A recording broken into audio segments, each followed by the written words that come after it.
इसके बारे में मैं तो कह सकता हूं कि काले कर्मों से जो राजमहल सजाते हैं वही इतिहास में कलंक बन जाते हैं। और यही कलंक बनने का काम आप लोगों ने 17 अप्रैल को लोकसभा के अंदर समाजवादी पार्टी ने, कांग्रेस ने, डीएमके ने, टीएमसी ने बनने का काम किया। यह हुआ कि कानून ये कहता है कि महिला आरक्षण लागू हो गया है और महिला आरक्षण लागू बीजेपी नहीं करना चाहती है। बीजेपी महिला आरक्षण लागू नहीं करना चाहती है। मौलवियों के दबाव में नहीं आता, भारत के कानून का सम्मान करके साहबानों को भी न्याय दिया होता तो यह दुर्गति नहीं होती।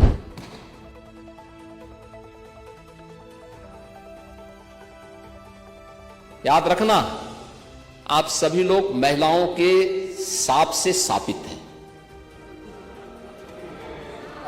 और मैं इसलिए कह रहा हूं कि कांग्रेस की दुर्गति आप देख रहे हैं। 40 साल हो गए हैं, 40 साल उत्तर प्रदेश कांग्रेस के देश से लगातार बंजर होता जा रहा है।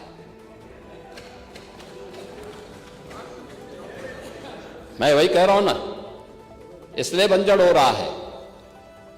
और कमोबेश आपने कांग्रेस का अनुसरण करना शुरू कर दिया है तो आपको भी उसी बंजर दिशा में जाना ही जाना है, यह तय है। कांग्रेस के पतन का कारण क्या था? एक मुस्लिम महिला के साथ वही अत्याचार पर मौलवियों के सामने घुटना टेक करके नाक रगड़ने की प्रवृत्ति। साहबानो प्रकरण में आप लोगों ने एक मुस्लिम महिला के साथ जो अन्याय किया था, उस समय साहबानो प्रकरण के बाद जो चीजें सामने आई थी, सुप्रीम कोर्ट ने किस प्रकार की टिप्पणियां की थी। अगर कांग्रेस ये पाप नहीं करता, मौलवियों के दबाव, महिला विरोधी आपका आचरण 3 तलाक के मुद्दे पर भी देखने को मिला था। 3 तलाक का कानून जब प्रधानमंत्री मोदी जी, आप लोग तो साहबानों वाले मामले में एक महिला के साथ अन्याय किए, लेकिन 3 तलाक का कानून जब आ रहा था तब भी आप लोगों ने, इंडी गठबंधन ने, कांग्रेस ने, समाजवादी पार्टी ने तब भी इस 3 तलाकी कुप्रथा का समर्थन किया था। दुनिया के अंदर तमाम इस्लामिक देश 3 तलाक की कुप्रथा को नहीं मानते, लेकिन आप हैं सुधरेंगे नहीं, वही कठमुल्लापन की ओर देश को ले जाना चाहते हैं। देश कहां जा रहा? यह देश फतवे की राजनीति बंद करवा चुका है, लेकिन आप उसको मानने को तैयार नहीं। 3 तलाक के बिल का आप लोगों ने विरोध किया और किस तरीके से आप लोग उन दुर्दांत माफियाओं के सामने नाक रगड़ते थे। यहां पे तो समाजवादी पार्टी की ही विधायक श्रीमती पूजा पाल उसका सबसे बड़ा उदाहरण है। एक गुंडा और एक माफिया के सामने समाजवादी पार्टी किस प्रकार से नतमस्तक होती थी जब स्वर्गीय राजूपाल की हत्या होती है। आप लोग यानी उस पूजा पाल की आंखों के आंसुओं को भी नहीं पहुंच पाए थे। आप लोगों की कोई सहानुभूति नहीं थी। आप जाति के नाम पे समाज को बांटते हैं,